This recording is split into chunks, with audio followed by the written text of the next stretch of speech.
안녕하세요. 오늘도 사연살롱을 찾아주셔서 감사합니다. 70대 여성입니다. 하마터면 자식 때문에 억울할 뻔했던 제 이야기를 해보려 이렇게 용기를 내어 사연을 보내봅니다. 제 또래 여성들이 그러하듯 저도 한평생 아들과 딸을 낳아 제 인생을 다 바쳐 아이들을 위해 살았어요. 비록 넉넉한 형편은 아니었어도 아이들이 밖에 나가 기죽지 않게 제 나름 신경 써서 키워냈어요. 그땐 그것이 저희 기쁨이자 보람인지라 힘은 들어도 마음은 행복했어요. 남편도 많이 배우거나 하진 않았지만 천성이 착하고 성실한 사람이라 주변에서 남편을 도와주는 사람들도 많았고 그 결과 저희는 그럭저럭, 아니 이런 말 제 입으로 하긴 좀 부끄럽지만 저희가 중년의 나이가 되었을 즈음엔 다른 집보다는 형편이 좋아 꽤 여유로운 생활을 할 수 있었어요. 이렇게만 얘기하면 남들 보기에 저는 걱정 하나 없는 사람으로 보일 수도 있을 텐데요. 사실은 저에겐 한 가지 고민이 있었어요. 바로 아이들의 혼사 문제였죠. 둘째인 딸아이는 생각보다 결혼을 일찍 한다고 지금의 사위를 데려왔는데 글쎄 나이 차이가 무려 12살이나 나서 저희 부부를 당황하게 했어요. 그때 당시 딸아이 나이가 26살밖에는 되지 않았는데 사위는 곧 40이라니 선뜻 허락을 하기가 힘이 들었죠. 그래도 뭐 둘이 좋다는데 아무리 부모라고 어쩌겠어요. 그래서 결국 딸아이의 결혼을 허락했는데 이번엔 첫째인 아들이 나이가 40이 다 되어 가는데도 결혼할 기미가 보이지 않았어요. 그때까지 아들은 독립할 생각도 안 하고 연애한다는 말조차 없어서 저의 애간장을 태웠죠.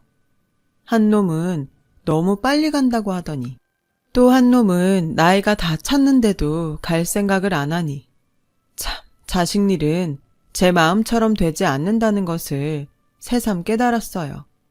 그리고 아들이 40을 넘겨 이젠 진짜 포기를 해야겠다고 생각하자 아들은 드디어 결혼을 하겠다고 지금의 며느라이를 집으로 데려왔어요. 인사 온 며느리는 딱히 뭐가 두드러지진 않았지만 어디 모난 구석은 없어 보이는 평범한 집안의 평범한 여자였습니다. 저와 남편은 그저 나이 많은 우리 아들과 결혼해주는 것만으로도 고마워서 무조건 결혼을 찬성했고 곧이어 아들은 제가 그토록 바라던 자기 가정을 꾸렸어요. 자식들 혼사를 다 끝내놓으니 그제야 비로소 부부만의 시간을 갖게 되었어요. 참 긴 시간 동안 앞만 보고 달려온 듯한 기분에 저와 남편은 서로에게 수고했다고 앞으로는 조용히 부부가 소박하게 살자고 약속하며 서로의 주름진 손을 어루만졌어요. 하지만 세상은 참 야속하게도 그 후로부터 3개월이 좀 못돼 남편이 허망하게 하늘나라로 가게 되었어요. 지금도 뚜렷하게 기억이 나네요. 그날은 남편이 웬일로 늦잠을 다 자나 싶었었는데 뒤늦게 남편이 숨을 쉬지 않는 걸 알았고 그 길로 119를 불러 급하게 병원에 갔지만 남편은 영영 돌아오지 못할 곳으로 가버린 뒤였어요. 사망 원인은 급성 뇌출혈이었죠. 왜 하필 지금인가? 손과 발에 힘이 풀려 그 자리에 주저앉았어요. 그렇게 차가운 병원 바닥의 냉기를 느끼며 갑작스럽게 찾아온 이별을 감당해야 했고 남편의 장례가 끝난 그날 아들과 딸 내외는 모두 일상으로 돌아갔어요. 텅텅 비어버린 집에 홀로 남은 저는 그제야 혼자가 되었음을 실감했고 그저 귓가에는 이제 우리도 쉬엄쉬엄 여행이나 다니면서 남은 시간 유유자적하게 보냅시다 라고 말하던 남편의 다정한 얼굴과 목소리만 맴돌았어요. 그때였어요. 문득 혼자 남은 이 집이 이렇게 넓었나 하는 생각이 들대요. 동시에 금방이라도 남편이 문을 열고 나왔어 하며 저에게 말을 걸어올 것 같았어요. 불과 일주일 전만 해도 이런 일이 있을 거라고 상상조차 하지 못했기에 저는 그야말로 속수무책으로 매 순간 무너져 내렸어요. 하지만 이런 제 마음도 행여 자식들한테 부담이 될까? 수백 번 엄마 한동안 니네랑 같이 지내면 안 되겠니? 라는 말이 목구멍까지 올라왔음에도 애써 참았고 속마음은 아니면서 괜찮은 척 연기를 했어요. 특히 딸아이는 고맙게도 매일 아침 저에게 괜찮은지 전화를 걸어왔지만 혹시 사위가 신경 쓸까봐 더욱 더 억지 웃음을 지으며 전화를 받았어요. 엄마 괜찮아. 그러니까 이제 전화 안 해도 돼. 간 사람은 간 사람이고 남은 사람은 남은 사람대로 살아야지. 엄마 요즘 밖에 나가 친구들이랑 문화센터도 다니고 뜨개방에서 뜨개질도 하면서 네 아빠 생각 안 하고 살아. 그러니까 너도 이제 엄마 걱정하지 말고 네 식구 챙겨. 엄만 너랑 오빠만 잘 살면 아무 걱정이 없다. 물론 거짓말이었어요. 문화센터라는 곳이 있는 건 알지만 한 번도 가본 적 없었고 뜨개방은 가끔 겨울철 남편 목도리나 카디건을 짜줄 때 들리던 것이 다였거든요. 그래도 딸에게 말했듯 간 사람은 간 사람이고 남은 저는 또 제 삶을 살아야 하는 건 맞기에 매일 내키지 않아도 밖에 나가 산책도 하고 시장도 돌며 남편이 없는 세상에서 살아보고자 애를 썼어요. 하지만 그렇게 애를 쓰면 쓸수록 더욱 남편의 빈자리는 크게 느껴지더라고요. 아무리 발버둥을 쳐도 제 마음은 조금도 나아질 기미가 보이지 않았어요. 그러던 어느 날이었어요. 정말 생각도 하지 않았던, 그래서 아무런 기대도 하지 않았던 아들과 며느리가 저에게 손을 내밀어 주었어요. 엄마, 우리 왔어요. 이 사람이 엄마 좋아하는 꽃게탕 끓인다고 시장에 가자는데 엄마 같이 갈래요? 가서 우리 주전부리도 좀 하고 엄마 사고 싶은 거 있으면 제가 사드릴게요. 저는 내심 참 반가웠어요. 사실 딸아이가 그렇게 마음을 써주었지만 함께 오래 살아서인지 이상하게 아들에게 좀 의지하고 싶다는 생각을 저도 모르게 하고 있었거든요. 하지만 이제 겨우 가정을 꾸리고 사는 아들 내외에게 짐이 되고 싶지 않았죠. 그래서 아무런 말도 하지 않았는데 이렇게 혼자 남은 엄마를 챙긴다고 평소 안 하던 아들 노릇을 해주니 그저 고맙기만 했어요. 그리고 그 후로도 아들 내외는 계속 저희 집에 찾아와 저와 함께 밥을 먹어주고 저 혼자는 할 수 없는 집안 보수를 해주며 신경을 써주었는데요.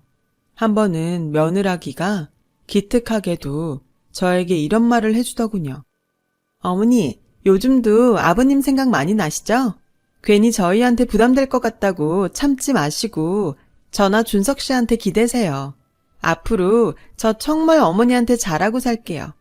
그러니 어머니도 저를 딸처럼 생각하시고 필요한 거 있거나 심심하시면 언제든 저한테 연락 주세요. 저는 순간 어디서 이렇게 천사 같은 아이가 우리 집에 왔을까 하는 생각이 절로 들었어요. 어떻게 내 속을 다 알고 이렇게 고운 말만 골라서 하는지 새삼 며느리를 낳아준 사돈 내외가 고마웠고 주책이지만 눈물이 다 왈칵 쏟아졌어요. 아들이 그렇게 남들 다 시집장가 가는 동안 총각딱지를 떼지 못하더니 이렇게 뒤늦게 마음씨 고운 색시를 얻으려고 그랬구나 하는 생각에 저 역시 며느리에게 좋은 시어머니가 되어야겠다고 생각했어요. 그렇게 저와 며느리는 딸아이가 질투를 할 정도로 사이 좋게 지내게 되었고 아들 내외의 집은 저희 집에서 걸어서 30분 정도 되는 곳에 있었는데 한 2년 정도를 서로 자주 왕래하며 지냈어요. 그러다 며느라이는 임신을 했어요. 저한테 너무나 소중한 손자를 낳아주었고, 저는 매일 운동 겸 손주를 볼 겸 그렇게 아들 내외 집을 왔다 갔다 했어요. 완전히 다 잊었다고는 할 수 없지만 손주 보는 낙에 더 이상 예전처럼 남편이 없어 무섭다고 생각하지 않게 되었습니다. 시간이 약인지 아들 내외의 도움이 컸는지 차차 혼자 사는 생활에도 익숙해지던 어느 날 아들은 저에게 뜻밖의 말을 꺼냈어요. 엄마, 내가 곰곰이 생각해봤는데요. 엄마 지금 지내는 집 너무 크지 않으세요? 이렇게 우리 준이 보러 매일 걸어오시는 것도 마음에 걸리고 엄마만 괜찮으시면 저희 집이랑 엄마 사시는 집 정리해서 어디 좋은 아파트 들어가 함께 사는 게 어떨까 해요. 마침 적당한 곳이 매물로 나왔기도 했고 집사람한테도 먼저 물어봤는데 엄마만 좋다면 자긴 너무 좋다고 은근 기대하는 눈치예요. 솔직히 고민이 됐어요. 아들 내외랑 함께 사는 것은 반가운 일이지만 남편과 함께 산 정든 집을 정리하는 건 한 번도 생각하지 않은 일이었으니까요. 그래도 손주와 함께 살 수 있다니 저는 너무 고민이 되었는데요. 그럴 때마다 아들 내외는 더욱 적극적으로 저와 함께 살자고 설득해왔어요. 어머니, 제가 앞으로 함께 살면서 어머니 더 많이 챙겨드릴게요. 사실 드시는 것도 일일이 챙길 수 없어서 그동안 제가 마음이 좀 그랬거든요. 어머님은 그저 이제부터는 편하게만 지내세요. 집안일이든 뭐든 제가 다 알아서 할게요. 그래요, 엄마. 엄마 이제 병원 가실 일도 많아지실 텐데 따로 살면 내가 불안해요. 아버지처럼 그렇게 허망하게 보내는 일은 다시 하고 싶지 않으니 제발 우리랑 같이 살아요. 네? 저는 아들 내외의 말에 그냥 넘어가기로 했어요. 아마 남편도 제 결정에 잘했다고 이야기해 줄 것 같았고 무엇보다 다시 가족들과 함께 지낼 수 있다고 생각하니 남은 시간 저에게 큰 위안이 될 것 같았거든요. 제 결정이 떨어지자 아들은 마치 기다렸다는 듯 제가 살던 집을 처분했고 동네 이름도 아파트 이름도 낯선 곳에 아들 식구와 저는 이사를 오게 되었어요. 40층이라고 하더니 거실 창문으로 밖을 내다보는데 어찌나 아찔하던지 그럴 리는 없는데도 행여 뚝 하고 떨어질까봐 저는 두 다리가 후들거렸어요. 하지만 저만 빼고 아들 식구들은 뭐가 그렇게 좋은지 아무것도 모르는 손주 녀석까지 방글방글 웃는데 아이들이 좋아하니 제 마음이 다 흐뭇했어요. 그리고 비록 저는 작은 방에서 지냈지만 방에 누워 있어도 사람 소리 나는 것이 참 좋았어요. 하지만 역시나 세상 사는 사람 마음대로 되지 않는다고 이사 후 한 달이 되지 않아 무언가 슬슬 제 생각과 다르게 흘러가기 시작했어요. 엄마, 우리 주말에 준이 주사 맞히러 병원에 가야 하거든요. 근데 친구가 가족 동반으로 밥이나 먹자고 해서 저녁 먹고 들어올게요. 그래? 알았다. 어머니, 죄송해요. 제가 미리 알았으면 거절하라고 했을 텐데. 아니다. 나 신경 쓰지 말고 재밌게 놀다 와. 그리고 그날은 내가 집안일도 해놓을 테니 준이 애미도 오랜만에 미용실도 좀 가고 그래라. 정말요? 어머니 너무 감사합니다. 저는 처음엔 조금은 서운했지만 아들 식구들에게도 각자 생활이 있으니 존중해야 한다고 생각했어요. 그리고 그동안 며느라이가 저에게 신경을 많이 써줬기 때문에 저 역시도 받은 만큼 보답하고 싶어 잘 됐다고 생각했어요. 그런데 그게 저희 실수였어요. 아들 내외는 그날을 계기로 자주 자기들끼리만 외출을 했고 심지어 집들이를 한다며 저에게 하루만 딸네 집에 다녀오면 안 되겠냐고 했어요. 나는 그냥 내 방에 조용히 있으면 안 되겠니? 굳이 미선이네 가는 건. 엄마, 내가 신경이 쓰여서 그래요. 아마 시끄러울 거고 집 구경한다고 막 돌아다닐 텐데 그러지 말고 엄마 하루만 다녀오세요. 미선이한테는 제가 잘 얘기해 둘게요. 이렇게까지 해야 하나 싶었지만 아들이 계속 그렇게 말하니 어쩔 수 없이 등 떠밀리듯 딸내에 가 있기도 했는데요. 그 후 5개월 정도가 흘렀을까? 이상하게 아들의 귀가 시간이 점점 늦어졌고 심지어 며느라이와 싸우는 일이 심심치 않게 늘어갔어요. 들어가 말릴 수도 없고 모른 척 할 수도 없고 저는 밖에서 발만 동동거렸는데 한 번은 자다가 잠이 깨서 잠깐 화장실에 가려고 방에서 나오니 아들 녀석이 주방에서 작은 불 하나를 켜두고 깡소주를 마시며 우는 모습을 봤어요. 차마 애미가 그 모습까지 못 본 채는 할 수 없기에 다가가 무슨 일이 있냐고 물었고 아들은 눈물을 펑펑 쏟으며 고민을 털어놓았어요. 엄마, 나 어떡해요. 나는 정말 자신 있었는데. 아들은 울먹이면서 그동안 다니던 회사를 그만두고 사업을 준비하고 있었다는 말을 했어요.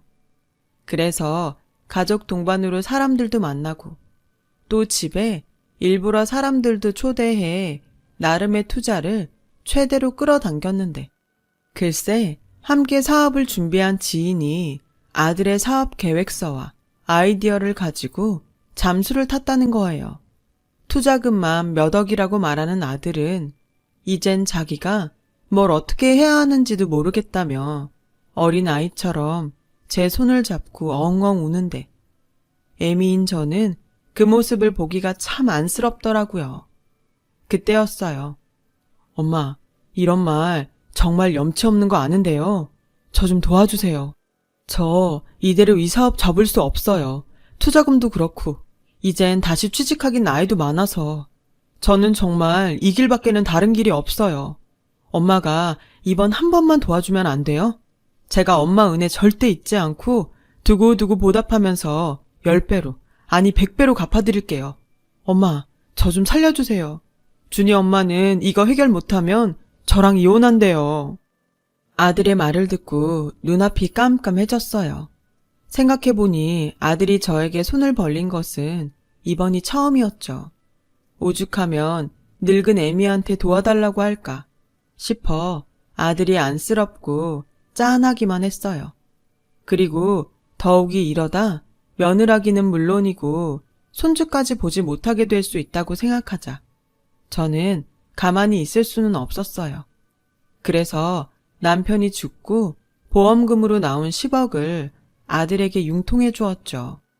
아들은 제 돈을 받고 고맙다며 무릎까지 꿇고 또 다시 눈물을 보였어요. 저는 우는 아들에게 원래 세상을 살면 이렇게 고비도 한 번씩 넘고 해야 사람이 단단해지고 그러는 거야. 라며 아들을 다독였는데요.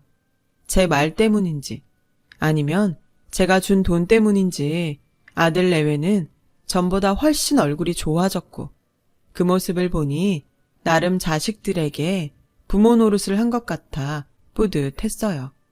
하지만 그것도 잠시. 그렇게 고맙다며 저에게 잘하겠다고 약속을 하던 아들 내외는 점점 저를 대하는 태도가 변하기 시작하더라고요. 그 시작은 아주 사소한 것부터였어요. 저는 평소 아침잠이 많아 아침을 좀 늦게 먹었어요. 그동안은 며느라기가 고맙게도 실은 내색 한 번 없이 제 밥을 따로 차려주었는데 그날도 별 대수롭지 않게 일어나 식탁에 앉으니 어쩐지 며느라이의 표정이 일그러졌어요. 그리고 제 앞에 반찬이 든 접시를 탁탁 내려놓는데 저는 너무 당황해 어안이 벙벙 했는데요. 그런 저에게 며느라이는 수저를 내려놓으며 이렇게 말했어요. 어머니, 제가 다른 건 모르겠는데 아침상을 매일 2번씩 차리는 건 너무 힘들어요. 어머님이 저희 식구 아침 시간에 맞추시던지 아니면 어머님이 아침을 그냥 거르시고 점심을 많이 드시면 어떨까요? 뭐? 저도 좀 이해해 주세요. 알았다. 그동안 힘들었으면 말을 하지. 앞으로 내 밥은 내가 알아서 하마. 에이, 어머니가 또 그렇게 말씀하시면 제가 나쁜 며느리 같잖아요. 그러지 마시고 내일부턴 좀 일찍 일어나세요. 원래 노인분들은 아침잠이 없다고 하던데 우리 어머니는 희한하셔.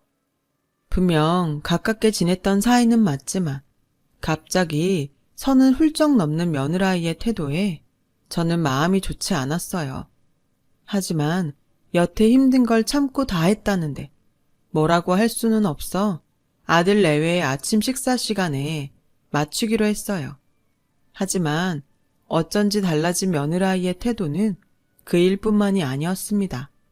빨래면 빨래, 쓰레기면 쓰레기. 전에는 한 번도 말하지 않았던 것들을 저에게 지적하며 뭐라고 했고 저는 점점 며느라이의 눈치를 살피는 신세가 되어버렸어요.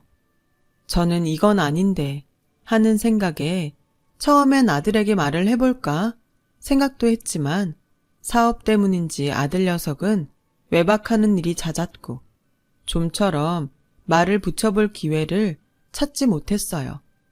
그때 저는 종종 베갯닛을 눈물로 적셨어요. 숨 넘어가는 거 살려놨더니 이젠 제가 필요 없다는 것 같아서 서운한 마음이 들었거든요. 그러다 웬일인지 일찍 퇴근한 아들이 저에게 외식을 하자고 권했고 저는 이번 기회로 아이들과 좀 풀어보고자 생각을 했는데 아들은 또 저에게 뜻밖의 말을 꺼냈어요. 엄마, 내가 아는 지인 어머님이 지금 요양원에 계신데 거기가 실버타운처럼 엄청 좋대요. 엄마 솔직히 여기서 외롭고 심심하잖아요. 준이 엄마도 이젠 시집살이 그만하고 편하게 살아야 할 때도 된 것 같고 거기 가면 엄마 또래 친구분들 많아서 엄마도 좋을 것 같은데 엄마, 요양원에 가신 건 어떠세요?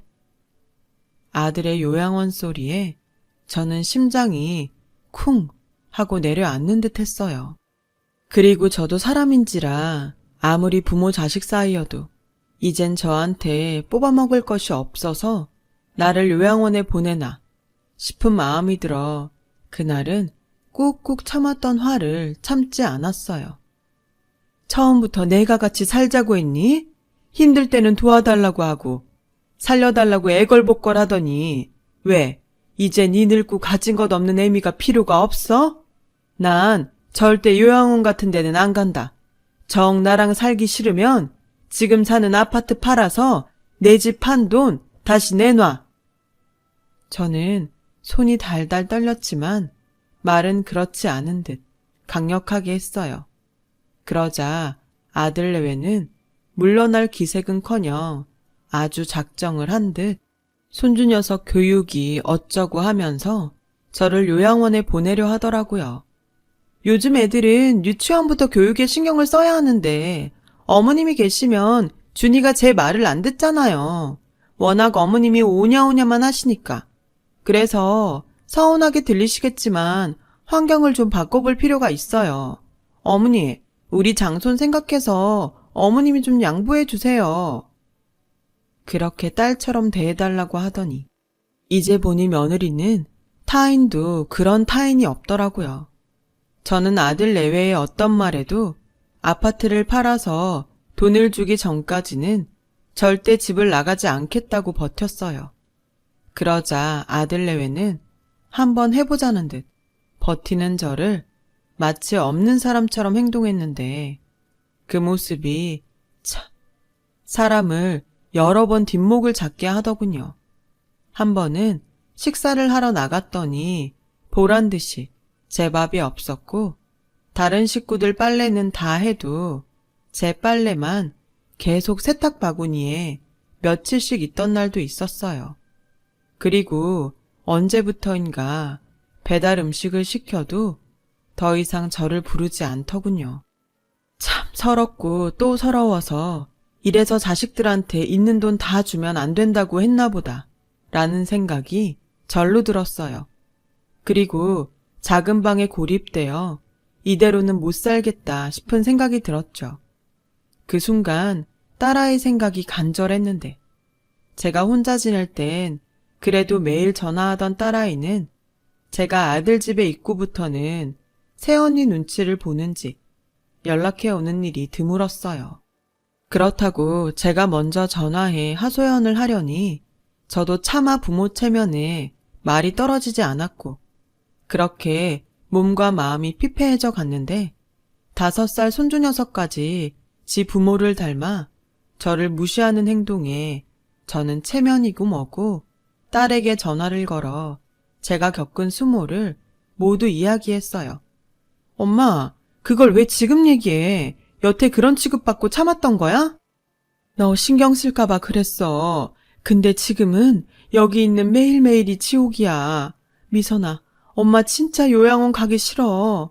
이런 말 엄마가 진짜 미안한데 엄마 좀 데리러 올래? 딸아이는 화가 잔뜩 나서는 전화를 끊고 곧장 그 길로 사위를 대동하고 아들의 집에 쳐들어왔어요. 그리고 딸은 고래고래 어떻게 엄마한테 그럴 수 있냐고 큰 소리로 화를 냈는데요. 며느라이는 눈 하나 깜짝하지 않고 제 딸을 무슨 잡상인처럼 대했어요. 계속 이렇게 상스럽게 소란 피우면 경찰 부를 거예요. 정말 격떨어져서 상종을 못하겠네. 뭐요? 상종? 지금 말 다 했어요? 언니랑 오빠야말로 하는 행동이 상스럽거든요. 엄마 돈 다 어디다 썼어? 결국 지도 엄마 돈 때문에 여기까지 와놓고 어디서 큰 소리야? 왜? 효녀 코스프레 하게? 맞아요. 아가씨도 결국 저희한테 어머니 돈 뜯어가려고 여기 온 거잖아요. 뭐요? 처음부터 엄마 집 팔라고 부추긴 게 누군데 이런 식으로 모실 거면서 왜 같이 살자고 해요? 정말 뻔뻔스러워. 그러는 넌 엄마 모셔는 봤어? 저는 아들, 딸이 싸우는 모습을 보며 내가 인생을 헛살았구나 싶은 마음이 들었어요. 누가 콩가루 집안이라고 손가락질을 해도 변명할 도리가 없었으니까요. 그래서 저는 애미로서 한 번은 나서야 했어요. 그래서 딸에게 막말을 쏟아내던 아들의 뺨을 세게 후려쳤고 눈에 잔뜩 독을 품은 채 이렇게 말했어요. 그래, 네 진심 아주 잘 알았다. 모신다고 어쩌고 하더니 결국 돈이었지? 근데 이건 몰랐을걸? 나 너한테 다 준 거 아니다. 나 건물도 있고 땅도 있어. 이건 몰랐지? 저라고 왜 모르겠어요. TV나 드라마에서 간이고 쓸개고 다 빼주면 결국 자식들이 서로 맞지 않으려고 싸우는 걸 몇 번이나 봤는데 그래서 저도 행여 이런 일이 있을까 해서 제가 가진 것을 모두 오픈하지 않았어요. 물론 내 자식들이 그럴까 하는 믿음이 있었지만 그래도 남편과 저는 젊은 시절부터 우리 둘만 남았을 때 아이들한테 손 벌리지 않고 저희끼리 살아가려면 역시 돈은 있어야겠다고 생각해서 열심히 돈을 모아 나름 건물과 땅을 사두었어요. 시간이 흐르니 생각도 못할 정도로 값이 오른 것도 있었죠. 우리뿐 아니라 당연히 후에 자식들에게 물려줄 부분까지 생각했었습니다. 하지만 자식들에겐 말을 하지 않았어요. 요즘은 삶이 길어져 우리조차 언제까지 살게 될지 또 그동안 돈은 얼마가 필요할지 모르는 거 아니겠어요?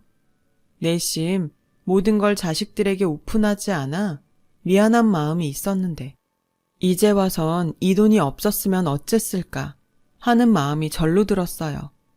만약 아들이 제가 가진 것을 모두 알았다면 아들은 그 돈 역시 욕심을 냈을 게 분명해 보였어요. 내가 정말 남들은 그런다고 해도 내 자식이 그럴까 했다. 그래도 사람 일은 모른다고 해서 땅이랑 건물을 사놨는데 준석이 너는 내가 가진 게 아빠 돌아가신 보험금 그게 거의 전부라고 생각했지? 근데 있잖니? 내가 이미 너한테 준 돈은 건물이랑 땅에 비하면 네 아들 간식값이야. 나중엔 둘이 똑같이 나눠주고 세상 하직하려고 했는데 이렇게 된 거 너 같은 놈한테는 한 푼도 못 줘. 이거 다 미선이한테 줄 거다. 미선이 너 내일 엄마랑 명의 바꾸러 가. 그리고 넌 절대 네 오빠처럼 엄마 버리면 안 된다. 너도 각서 써. 제 말에 괘씸한 아들 내외도 아무것도 몰랐던 딸 내외도 너무 놀라 아무 말도 하지 못했어요. 왜 아니겠어요. 저라도 이런 상황이면 사태 파악이 늦어 그랬을 거예요. 그리고 저는 미리 싸둔 짐을 가지고 아들 집을 제 발로 나왔어요. 그러자 사태 파악이 된 며느라이는 맨발로 뛰쳐나와 저의 바지가랑이를 붙잡고 울면서 매달렸고 아들 역시 가는 저를 어떻게든 붙잡겠다고 신발도 짝짝이로 신고 나와 저를 붙잡았어요. 어머니, 오해세요. 제가 그동안 어머니한테 얼마나 잘했는데요. 제발 오해 푸시고 다시 저희랑 살아요. 제가 준이 아빠한테 절대 요양원 소리 하지도 말라고 말할게요. 어머니, 속상하게 해드려서 죄송해요. 엄마, 저 정말 잘못했어요. 엄마가 이 정도로 요양원에 가기 싫어하시는지 몰랐어요. 엄마 가기 싫으시면 안 가셔도 돼요. 저 정말 돈 때문에 이러는 거 아니었어요. 누가 봐도 돈 때문인걸. 지나가는 개도 알겠는데 아들 내외는 볼썽사납게 저를 붙들고 사정사정을 했어요. 그 모습이 얼마나 저를 비참하게 하는지. 결국 돈이 아니었다면 이렇게 가는 나를 붙잡기나 했을까 하는 생각에 저는 마음을 굳게 닫았어요. 한평생 지들 키운다고 얼마나 고생을 했는데 남들 자식은 그런다고 해도 내 새끼들은 그러지 않을 거라고 철석같이 믿었던 스스로가 한심했어요. 그래서 저는 그 길로 아들 내외와 죽는 날까지 보지 않겠다고 다짐하며 아들 내외의 핸드폰 번호를 차단했고 딸아이에게 건물의 명의를 해주면서 절대 네 오빠랑 새언니를 이 집에 발도 들이지 않게 하라고 신신당부를 했어요. 그러자 이 괘씸한 아들은 제가 딸 앞으로 해준 건물에 본인의 지분도 있다며 딸 앞으로 소송을 걸었더라고요. 딸은 이참에 저를 모신다고 가져간 제 재산까지 모두 토해내게 할 테니 걱정하지 말라며 저를 안심시켰어요. 남매가 재산 때문에 이렇게 법으로 싸우다니. 저는 정말 부모된 입장에서 자식 농사를 망친 것이 맞는 걸 인정해야 했어요. 그리고 딸에겐 미안하지만 한 번 당한 마음 또 다치기는 싫어서 딸에게 건물을 주었을 뿐 건물에서 나오는 수익은 일절 손대지 못하게 했어요. 하지만 착한 딸은 건물도 그냥 엄마 앞으로 다시 해놔도 된다며 저를 안심시켰는데요. 어쩐지 다친 마음이 쉬이 아물지는 못할 것 같아요. 아마도 남편을 떠나보내고 그랬듯 시간이 많이 필요할 것 같습니다. 이 순간 꼭 이런 말을 하고 싶어요. 아무리 자식들이 숨이 꼴깍꼴깍 넘어가도 절대 있는 거 없는 거 다 주지 마세요. 그러다 저처럼 될 수도 있어요. 그동안 힘들게 모았을 그 돈 자식한테 미안하다 생각하지 말고 마음 편히 다 쓰세요. 그게 그동안 고생한 보상입니다. 어쩌면 제가 이런 생각을 하는 것이 지금 악에 받쳐서 하는 소리일 수도 있지만 나이를 먹을수록 돈이라는 것이 살면서 두고두고 의지가 되는 건 맞는 것 같아요. 적어도 딴 마음이 있건 없건 자식들은 함부로 하지 못할 겁니다. 저는 실패했지만 돈이 아닌 진짜를 나눌 수 있는 부모와 자식 사이가 되셨으면 좋겠어요. 지금까지 저의 긴 글을 읽어주셔서 고맙습니다. 여러분, 사연 댓글에 응원과 현명한 조언 부탁드려요. 좋아요와 구독은 저에게 큰 힘이 됩니다. 오늘도 좋은 일 가득하세요.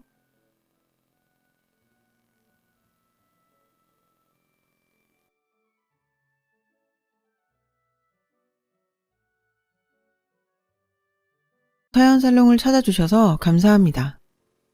30대 여성이에요.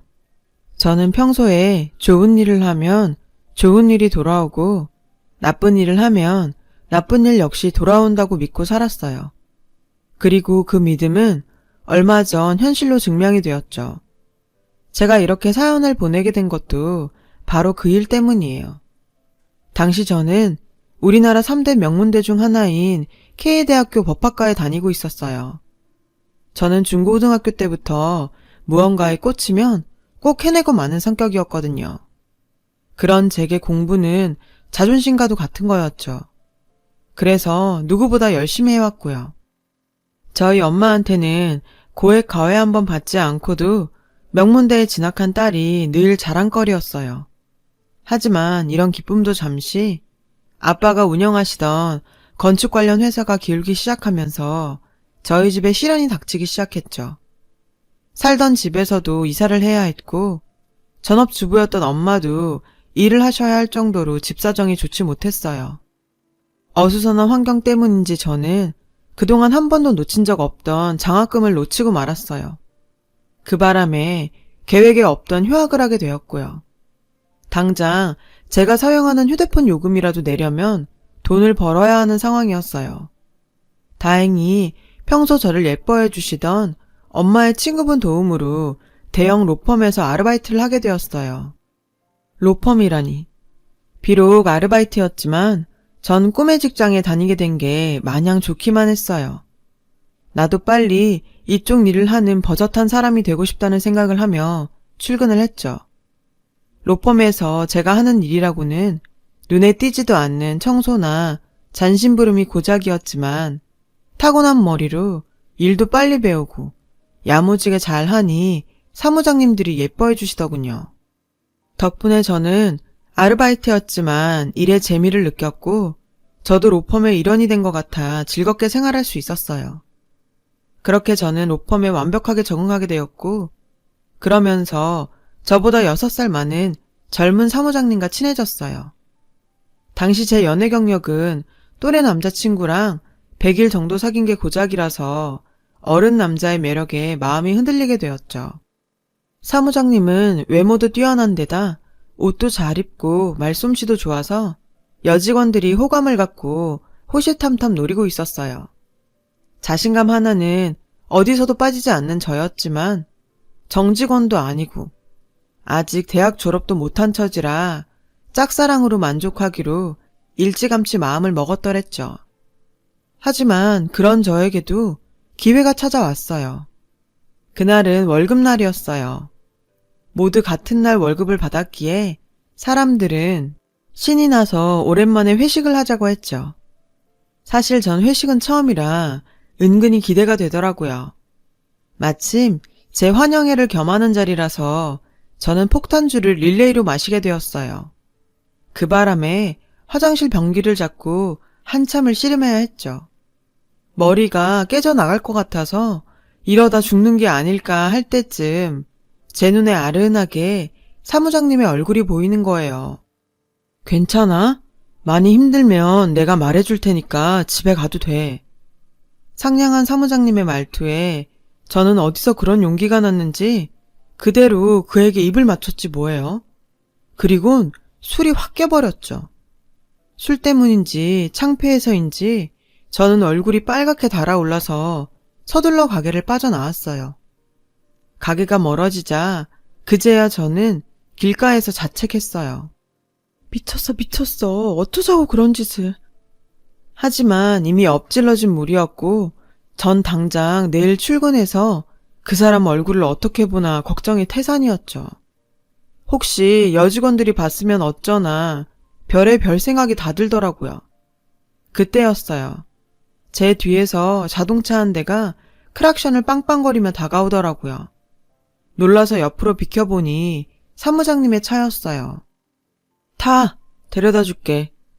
그가 말하더군요. 전 등을 돌려 얼굴을 숨겼죠. 뭐 하는 거야? 그런 대범한 짓을 벌여놓군. 설마 이제 와서 내숭 떠는 건 아니지? 그는 제가 창피해야 할까봐 일부러 농담조로 말하더라고요. 저는 차마 그 사람을 쳐다볼 수가 없었지만 에라 모르겠다 하는 심정으로 눈 딱 감고 차에 올랐어요.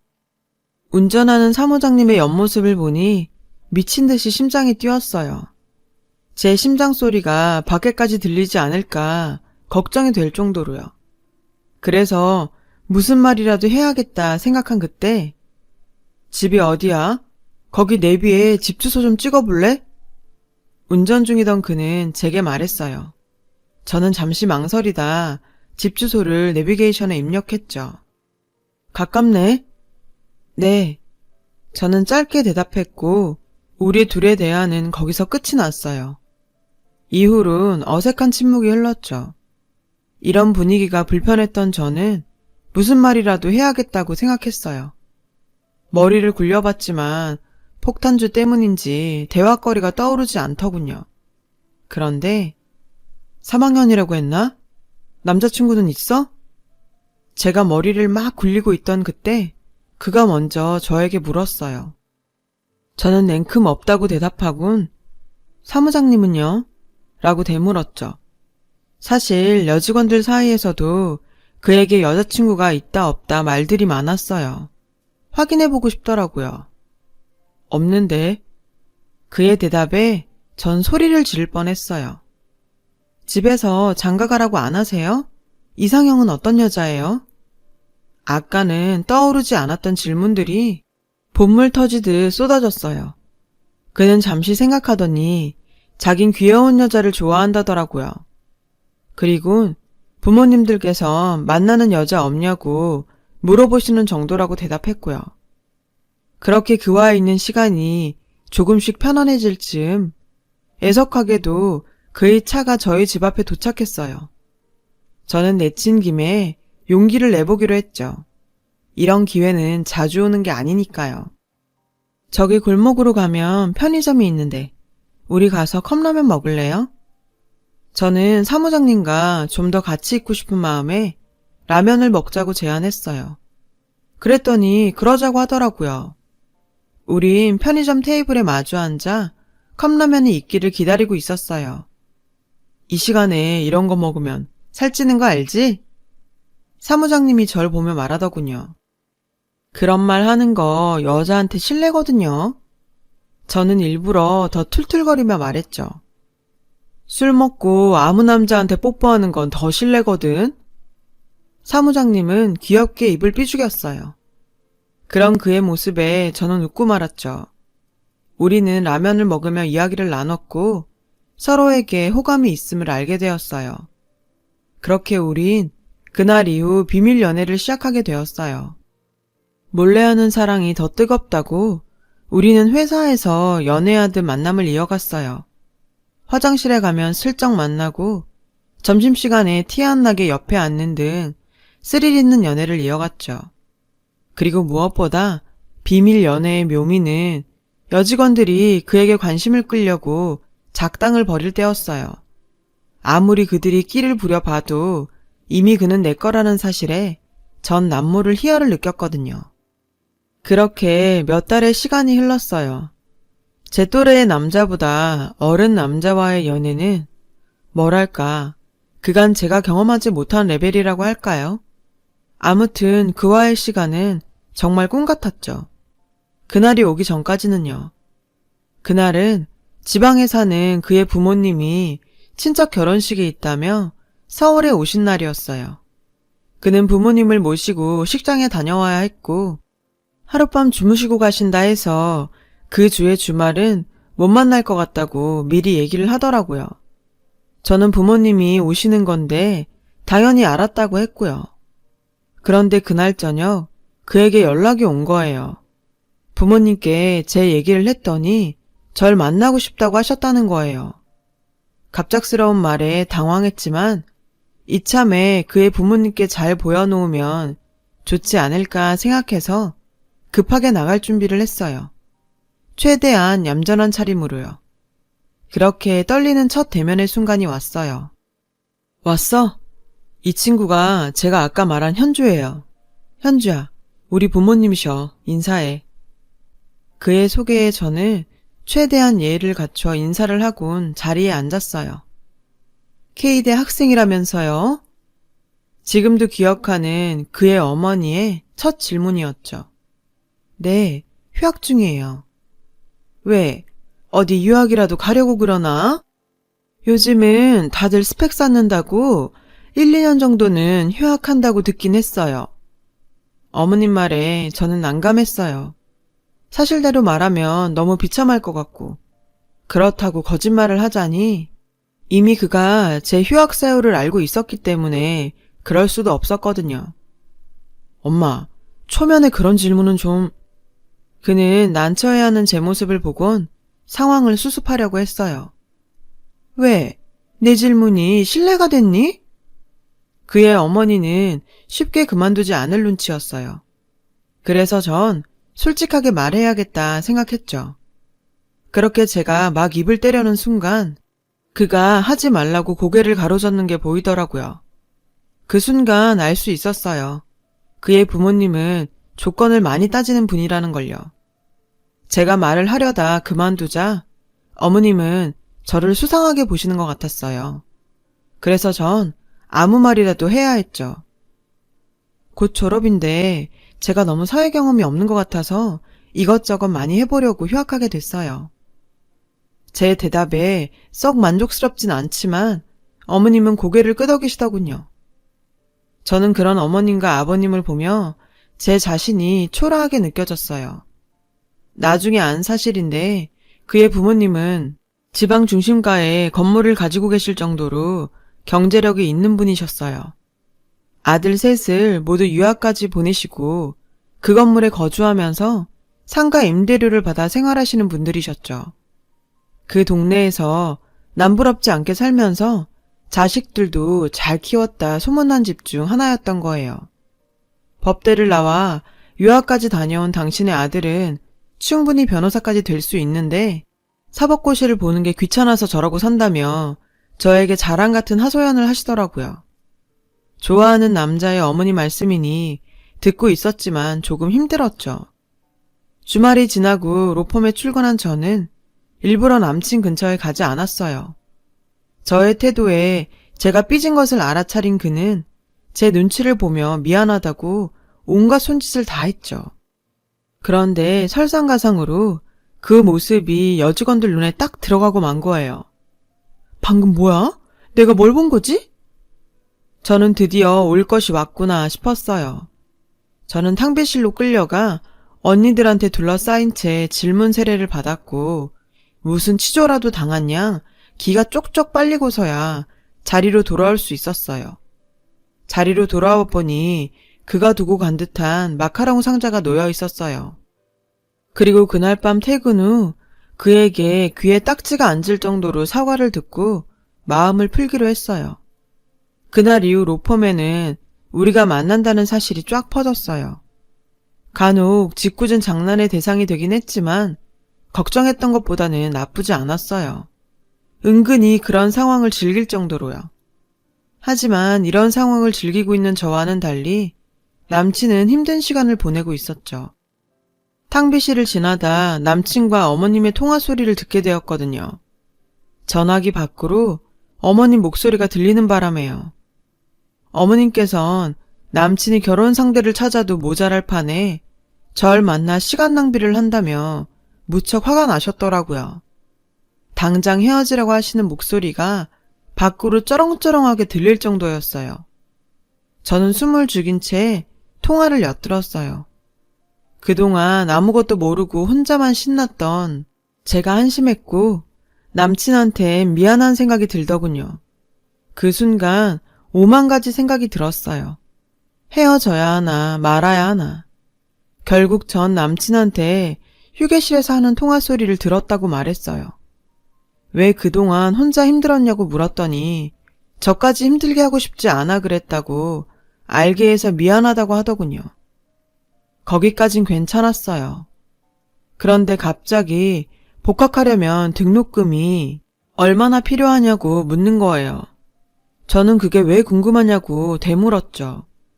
그랬더니 제가 자기 부모님한테 인정받을 만한 조건을 갖추면 좋을 것 같다는 거예요. 그래서 졸업이라도 자기가 시켜주고 싶다고요. 저는 그의 말에 너무 놀랐어요. 제 등록금을 대신 내준다니. 대신 내준데도 받을 생각 하나도 없었지만 정말 생각도 못한 일이었고 그 정도로 나를 좋아하나 싶어 감동을 받았죠. 그런데 학자금 대출을 받는 건 어때? 갚는 건 내가 도와주더라도. 아니다. 그냥 여기 아르바이트 그만두고 과외를 하는 건 어때? 내가 소개할게. 그게 훨씬 더 많이 벌 수 있잖아. 안 그래? 너무 적극적으로 어필하는 그 모습에 좀 전에 감동이 채 가시기도 전에 실망스럽더라고요. 저의 있는 모습 그대로를 좋아한다고 생각했는데 이제 와선 자기 부모님이 인정할 조건을 갖추라니 저는 너무 어이가 없었어요. 조금 전 제 등록금을 내준다는 말에 감동했던 제가 너무 한심하게 느껴지더라고요. 그는 제가 말이 없자 기분이 상했다는 걸 알았는지 자신은 저랑 결혼까지 생각하고 있어서 한 말이지 다른 뜻은 없다며 진심으로 미안하다며 사과를 하더군요. 오죽하면 이 남자가 이런 생각까지 했을까. 돈 없는 서름을 처음으로 절절하게 느끼는 순간이었어요. 저는 그 뒤 대학 등록금을 마련하기 위해 아침부터 초저녁까지 남친이 있는 로펌에서 아르바이트를 하고 저녁엔 과외를 시작했어요. 저녁마다 수업이 있어서 그와 만나는 시간은 줄었지만 졸업장을 따야 했기에 정말 열심히 돈을 벌었어요. 집에도 아주 조금이나마 더 보탬이 될 수 있어서 좋기도 했고요. 그러던 어느 날이었어요. 과외 받는 학생이 독감에 걸려서 아주 오랜만에 시간이 생겼지 뭐예요. 모처럼 그와 데이트를 해야겠다 생각한 저는 남친한테 전화를 걸었어요. 만나서 뭘 할까 생각하면서요. 그런데 전혀 예상하지 못한 그의 어머니가 대신 전화를 받지 뭐예요. 어머니, 안녕하세요. 놀란 저는 사람들도 많은 거리에서 핸드폰에 대고 허리 숙여 인사했어요. 마침 연락하려고 했는데 잘 됐네. 우리 전에 만났던 가게에서 만날까? 저는 결코 좋은 소리를 듣지 못할 거란 걸 알았지만 어쩌겠어요. 어머님이 나오라니 나가야죠. 그런데 약속 장소에는 어머니뿐만 아니라 낯선 여자도 같이 있더라고요. 왠지 불길했어요. 아니나 다를까 어머님은 제가 자리에 앉기도 전에 제게 여자를 소개하시더군요. 빨리 왔네? 인사해라. 우리 승현이랑 결혼할 애다. 그 말에 전 멈칫했어요. 어머니 옆에 앉아있던 여자는 제게 자신의 명함을 내밀며 말하더라고요. 어머니께 얘기 많이 들었어요. 그 여자 명함에 교수라는 두 글자가 선명히 보이더군요. 생각지도 못한 상황에 전 할 말을 잃었어요. 어머님은 제게 너 따위는 내 며느리가 될 수 없다는 걸 말하고 싶으셨던 거죠. 이제 알았으면 적당히 빠지라는 남친 어머니의 속내가 선명히 보였어요. 그야말로 이 자리는 저에게 제대로 망신을 줘서 당신 아들한테서 떼어놓겠다고 작정한 자리가 분명했어요. 저는 마음을 굳게 먹고 말했어요. 어머니, 제가 아무리 싫으셔도 승현 씨 몰래 이러시는 건 좀 아닌 것 같아요. 저 복학하려고 거의 준비도 끝났어요. 졸업하면 로펌에 취직하거나 아니면 사법고시 준비해서. 어머머, 사법고시요? 제 말이 끝나지도 않았는데 오늘 처음 본 여자가 제 말을 끊고 비웃더군요. 저는 불쾌해서 그 여자를 노려봤어요. 생각 같아선 한 대 치고 싶었죠. 그러자 남친 어머님이 그 여자를 며느리라고 부르며 제게 나를 세우지 뭐예요? 어머 얘, 너 지금 우리 며느리를 노려보는 거니? 얘 웃기는 애네? 고졸인 주제에 꿈도 크지. 사법고시가 무슨 운전면허증 따는 건 줄 아니? 우리 아들같이 똑똑한 애도 힘들어하는 시험을 니깎게 할 수 있을 것 같냐고. 어림도 없는 소리지. 저는 자존심이 상했지만 그래도 남친과 헤어지고 싶지 않았기에 다시 한번 어머님께 말씀드렸어요. 저 모르게 그 사람한테 헤어지라고 압력 넣으신 거 다 알고 있었어요. 저 어머님한테 인정받고 싶어서 노력하고 있어요. 그러니 조금만 더 기다려주시면 안 될까요? 그의 어머니는 제 말에 기가 차다는 듯 콧방귀를 끼더군요. 누가 들으면 오해하겠네. 내가 언제 우리 귀한 아들한테 압력을 넣었다고 그러니? 이렇게 훌륭한 며느리까지 데려온 애한테. 어머님 말에 망치로 머리를 얻어맞은 것처럼 혼란스러웠어요. 그런 저를 보며 여자는 더는 못 봐주겠다는 듯 저에게 자신의 핸드폰을 건네주더군요. 그녀의 핸드폰에는 다정한 연인의 사진이 여러 장이 있었어요. 그 사진 속 연인은 다름 아닌 제 남친과 바로 제 앞에 앉아있는 여자였어요. 기가 막혀서 아무 말도 할 수 없더군요. 이 사진이 어머님과 제가 일방적으로 그쪽한테 이러는 게 아니라는 증거가 되겠죠? 내가 제자 같아 사는 말인데 어울리지도 않는 어린놀이는 그만하고 나이에 맞게 노세요.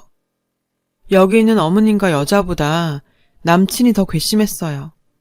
제가 등록금을 마련하고 있던 그 시간에 자긴 양다리를 걸치고 있었다니. 도저히 참을 수가 없었죠.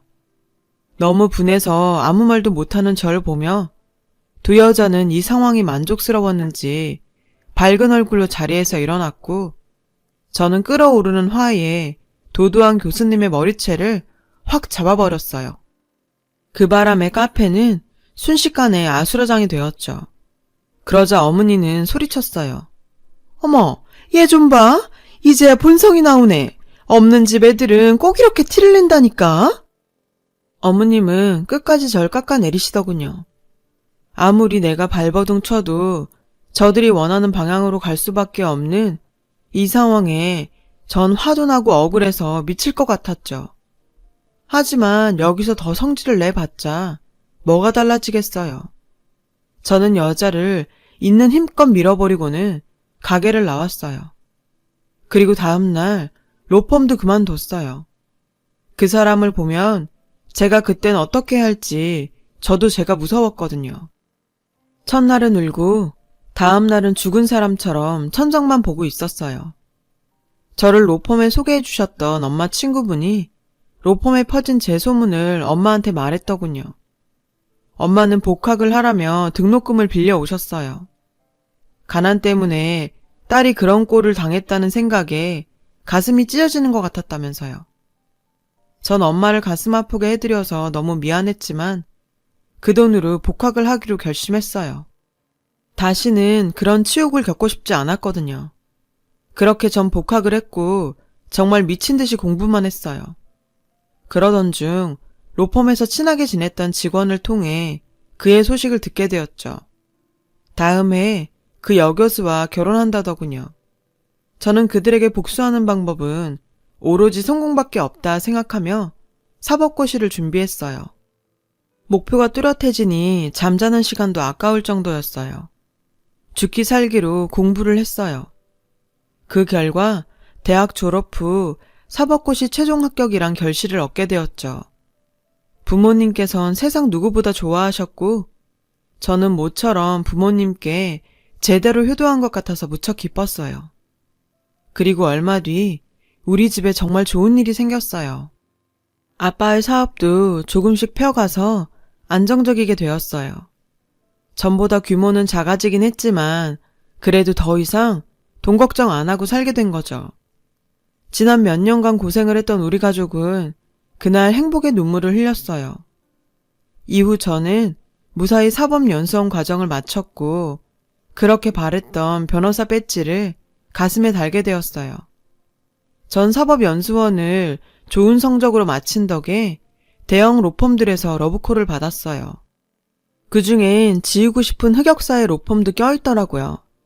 저는 친분이 있는 직원을 통해 전 남친이 아직 거기에 근무하는지 알아봤어요. 다행히 아직 거기에 있더라고요. 이제야 비로소 복수할 때가 되었다고 생각한 저는 그 로펌으로 가기로 했어요. 신입 변호사인 저에게 로펌에선 고급 세단 한 대와 억대 연봉을 약속했어요. 그리고 드디어 첫 출근 날이 됐어요. 대표 변호사님이 저를 소개하자 로펌 사람들은 다들 놀라는 눈치였죠. 자기들 밑에서 자질구레한 일을 도맡아 했던 제가 자신들 상사라니 충격이 컸을 거예요. 그리고 그 중에서 가장 충격을 받은 사람은 바로 전 남친이었어요. 그 사람 얼굴을 보자 지난 일들이 파노라마처럼 스쳐갔어요. 더럽고 치사하고 분했던 순간들이요. 당시 그 사람은 제가 로펌을 그만두자 핸드폰 번호부터 바꾸고는 미안하다는 전화나 문자 하나 없었죠. 아마도 다신 볼 일 없다고 생각했을 거예요. 그런데 이렇게 제외한 거죠. 더 기가 찬 건 콧대 높은 와이프한테 버티지 못하고 이혼을 했는데 제가 변호사가 되어 다시 나타나니 저랑 다시 어째보려고 수작을 부린다는 거예요. 저는 어이가 없어서 그를 부하 직원 부리듯 하대했고 전부인으로 인한 트라우마인지 그는 저한테서도 멀어져 갔어요. 그리고 뜻밖의 기회가 찾아왔어요. 전 남친의 어머니가 자기 건물에 속썩이는 세입자가 있다며 아들이 일하는 로펌에 찾아온 거였죠. 사무장이랑 상담해도 된다고 말해도 당신은 변호사랑 상담할 거라고 박박 우겨서 변호사들이 일하는 탑층까지 행차한 거예요. 그러다 거기서 저랑 딱 마주친 거죠. 저를 못 알아본 어머니는 저에게 공손하게 다가와 이러더라고요. 변호사님, 저 상담 좀 해주세요. 우리 아들이 여기 사무장인데 같은 식구니까 모른 척 마시고요. 이 상황이 어찌나 웃기던지 참기 힘들 정도였죠. 어머니, 저는 못 배워서 도와드리기가 어려울 것 같은데요? 저는 그렇게 당신이 했던 말을 되돌려 주었어요. 이게 무슨 소린가 황당해하던 그의 어머니는 자신의 아들이 도착하자 그제야 저를 기억하는 것 같았어요. 어머, 후질구레 하더니 차림새는 못 알아볼 정도로 나아졌구나. 근데 고졸 너 아직 여기서 일하니? 그만둔 거 아니었어? 그 망신을 당하고도 이러고 있다니 넌 참 벨도 없는 애구나. 좀 전까지 선생님이라고 하시더니 무슨 병검술도 아니고 얼굴을 싹 바꾸는데 저는 기가 막혀 말이 다 안 나오더라고요. 전 남친은 자기 엄마한테 눈으로 저를 가리키군. 엄마, 쟤 이제 고졸 아니고 우리 로펌 변호사야. 더 망신당하지 말고 얼른 나가요. 그는 자신의 어머니를 잡아 끌고 나가려고 했어요. 그런데도 어머님은 막무가내였죠. 믿기 어렵다는 듯 제게와 이렇게 말하더군요. 얘가 지금 무슨 소리야? 어떻게 고졸이 변호사가 돼? 전 이때다 싶어 눈 딱 내리깔고 또박또박 얘기했죠. 변호사라는 거 어떻게 되는지 정말 모르세요? 아, 맞다. 아드님은 귀찮아서 사법고시 안 본다고 했던가요? 사법고시란 게 귀찮고 말고 할 일인가요? 그냥 당신 아들은 못하는 겁니다. 좀 솔직해져 봐요. 누가 보면 아주머님 아들 이 로펌 대표라도 되는 줄 알겠더니 그냥 속물에 허세에 찌질 그 자체네요. 교양 없이 난동 피지 말고 당장 나가요. 이렇게 말을 하고 나니 정말 10년 묵은 채증이 내려가는 것 같더라고요. 저는 입꼬리가 저절로 올라갔어요. 제 말에 그와 그의 어머니는 기가 막힌다며 씩씩거렸죠. 저는 재판이 있어서 이만 가볼게요. 김 사무장님은 오늘 점심때까지 최혜란 씨 사건 기록 내 책상에 가져다 놓으세요. 전 남친한테 업무 지시를 하곤 유유히 그곳을 빠져나왔어요. 그 다음 이야기는 역시나 소식 빠른 여직원들을 통해 금방 알 수 있었는데요. 저의 변한 모습과 제가 당신 아들을 부려먹는 모습에 펄쩍 뛰던 그의 어머니가 갑자기 복통을 호소하시면서 응급차에 실려갔다고 하더라고요. 어찌나 통쾌하던지. 그리고 그 달이 끝날 무렵 전 남친은 일신상의 이유로 사표를 냈어요. 그 이유 소식은 저도 알지 못하고요. 처음엔 복수로 시작했던 변호사 일이 밀려드는 사건에 정신없이 살다 보니 전 남친 소식 따위는 신경 쓸 겨를도 없었거든요. 지금 저는 다른 로펌에 더 좋은 조건으로 이직을 준비하면서 꿀같은 휴가를 보내고 있어요. 너무 오랜만에 쉬는 탓인지 잠시 잊고 있던 옛 생각이 떠올라 이렇게 긴 글을 적어보게 되었네요. 제 얘기를 들어주셔서 감사드리고요. 여러분 가정에 행복한 일 가득하시길 바래요. 여러분, 사연 댓글에 응원과 현명한 조언 부탁드려요. 좋아요와 구독은 저에게 큰 힘이 됩니다. 오늘도 좋은 일 가득하세요.